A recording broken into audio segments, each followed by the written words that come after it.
मित्रों, जैसा कि हम सब जानते हैं कि रावण राक्षस पुत्री केकसी और ब्राह्मण पुत्र ऋषि विश्रवा का पुत्र था। इसी संयोग के कारण रावण में ब्राह्मण और राक्षस दोनों प्रकार के गुण मौजूद थे। लेकिन अगर ये कहा जाए कि रावण में ब्राह्मण से ज्यादा राक्षस प्रवृत्तियां हावी थी, तो ये कहना गलत नहीं होगा, क्योंकि रावण ने अपने पूरे जीवन काल में राक्षस कर्मों को ही मुख्य रखा। लेकिन इस बात को भी झुटलाया नहीं जा सकता कि रावण वेद शास्त्रों और संगीत का पूर्ण ज्ञाता तो था ही, साथ ही साथ महान शिव भक्त भी था। लेकिन दुर्भाग्य से उसके कर्म पूरी तरह राक्षसी थे और इसलिए एक ऐसा समय आया कि उसका कुल समेत नाश हो गया। असल में रावण को वरदान में असीम शक्तियां प्राप्त हो चुकी थी, जिसके कारण उसका अहंकार उसके सर चढ़कर बोलने लगा था और इसलिए उसने बहुत से राजाओं पर आक्रमण किया और उन्हें हराकर उनके राज्यों को अपने अधीन कर लिया। रावण और अर्जुन की ये कथा भी कुछ ऐसी ही है, लेकिन इस कथा का अंत बड़ा ही दिलचस्प है। तो आइए इस रोचक कथा को विस्तार से जानें। नमस्कार मित्रों, मैं हूं अनुराग सूर्यवंशी और आप देख रहे हैं नारद वाणी। वाल्मीकि रामायण के अनुसार परमपिता ब्रह्मा और भगवान शिव से वरदान प्राप्त करने के बाद रावण की बुद्धि जैसे नष्ट सी हो गई थी और अपनी शक्ति के अहंकार में उसने स्वर्गलोक, यमलोक, यक्षनगरी और न जाने कितने ही लोगों को अपने अधिकार में कर लिया था। इसी के चलते एक बार रावण महिष्मति नाम की नगरी में जा पहुंचा, जिसकी सुंदरता स्वर्गलोक के बराबर थी और जहां पर विशेष रूप से अग्निदेव अदृश्य रूप में विराजमान रहा करते थे। उसी नगर में अर्जुन नाम के बहुत ही प्रतापी राजा राज करते थे। युद्ध करने के उद्देश्य रावण जब महिष्मति पहुंचा तो वहां उसे राजा अर्जुन के मंत्री मिल गए। वहां उसने उन मंत्रियों से पूछा कि तुम्हारा राजा अर्जुन कहाँ है? मैं राक्षस राज रावण उससे युद्ध करने के उद्देश्य से आया हूँ। जाओ, जहाँ भी वो हो उसे मेरे आने की सूचना दे दो।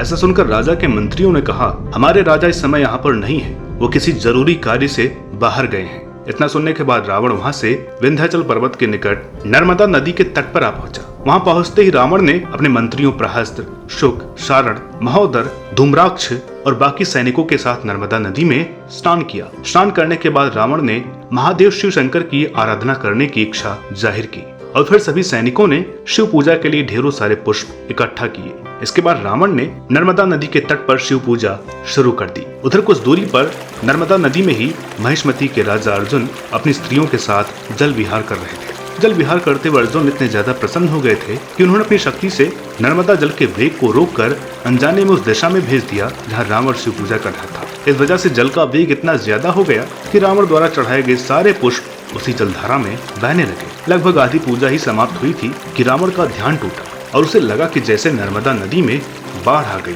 क्योंकि रावण शिव आराधना कर रहा था, इसलिए उसने अपने मंत्री शुक और सारण को संकेत देकर इस बात का पता लगाने भेजा कि आखिर नर्मदा में बाढ़ जैसी स्थिति क्यों आ गई है। उसकी आज्ञा पाते शुक और सारण दोनों ही आकाश मार्ग से पश्चिमी दिशा की ओर चल दिए। कुछ दूर आगे बढ़ते ही उन दोनों ने देखा कि महिष्मति का राजा अर्जुन अपनी स्त्रियों के साथ नर्मदा में जल विहार कर रहा है। ऐसा देखते शुक और सारण तुरंत ही रावण के पास सूचना लेकर पहुंच गए और रावण ने शिव पूजा खत्म करके अपने सभी मंत्री और सैनिकों को लेकर उस ओर जा पहुंचा जहां अर्जुन जल विहार कर रहे थे। वहां पहुंचते ही उसने देखा कि बहुत से मंत्री और सैनिक अर्जुन की रक्षा के लिए आसपास खड़े हैं। तब रावण ने उनसे कहा, तुम जाकर अर्जुन से कहो कि रावण युद्ध करने के उद्देश्य से आया है। ऐसा सुनकर अर्जुन के सैनिकों को बड़ा क्रोध आया और उन सब ने कहा कि हे रावण, कि अगर तुम हमारे महाराज से लड़ना चाहते हो तो उससे पहले तुम्हें हम सबसे युद्ध करना पड़ेगा। ऐसा सुनते ही रावण के सैनिक अर्जुन के सैनिकों पर टूट पड़े। दोनों पक्षों में भयंकर युद्ध हुआ। एक समय ऐसा आया कि रावण के सैनिक अर्जुन के सैनिकों पर भारी पड़ने लगे। तभी एक सैनिक ने जाकर अर्जुन को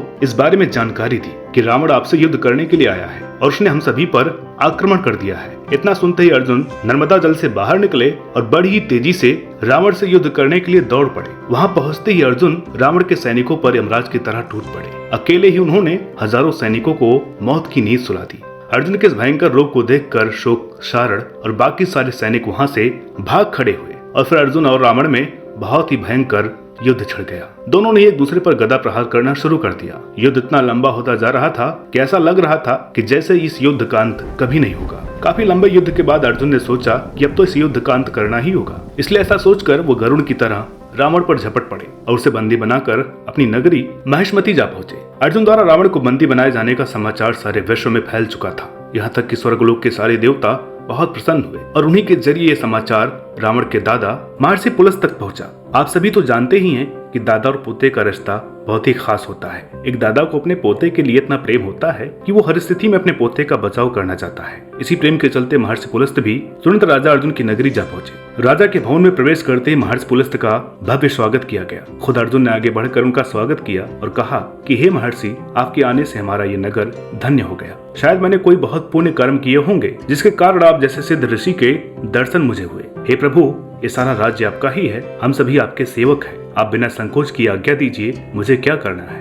ऐसा सुनकर महर्षि पुलस्त बोले कि हे राजन, तुम वाकई परम शक्तिशाली हो जिसने रावण को हराकर बंदी बना लिया है। इस वजह से पूरी दुनिया में तुम्हारी जय जयकार हो रही है और इसके साथ ही तुमने रावण के अहंकार को भी ठेस पहुंचाई है। इसलिए मुझे लगता है कि रावण को उसकी करनी का दंड मिल चुका है। इसलिए अर्जुन, मेरी तुमसे ये विनती है कि अब मेरे पोते को अपने कारागार से मुक्त कर दो और उसे अपना मित्र बना लो। बस इतना ही मैं तुमसे विनती करता हूँ। इतना सुनते ही राजा अर्जुन ने तुरंत ही अपने कारागार से मुक्त कर दिया और एक मित्र की तरह पूरे सम्मान के साथ उन्हें रावण को महर्षि पुलस्त के हाथों सौंप दिया। महर्षि पुलस्त रावण को मुक्त देखकर बहुत ही प्रसन्न हुए। अर्जुन को आशीर्वाद देकर ब्रह्मलोक चले गए। लेकिन रावण तो आखिर रावण ही था। इतना सब होने के बाद भी उसके मन से शक्ति का अहंकार नहीं गया। महाराज अर्जुन की मित्रता पाने के बाद वो फिर तीनों लोकों में घूमने लगा और उसके द्वारा राजाओं महाराजाओं का संहार करके सत्ता हासिल करने का सिलसिला जारी रहा। दर्शकों, आशा करते हैं कि ये रोचक कथा आपको पसंद आई होगी। आप अपने सुझाव कमेंट बॉक्स में दे सकते हैं। साथ ही साथ अभी तक आपने चैनल को सब्सक्राइब नहीं किया है तो आज ही सब्सक्राइब करें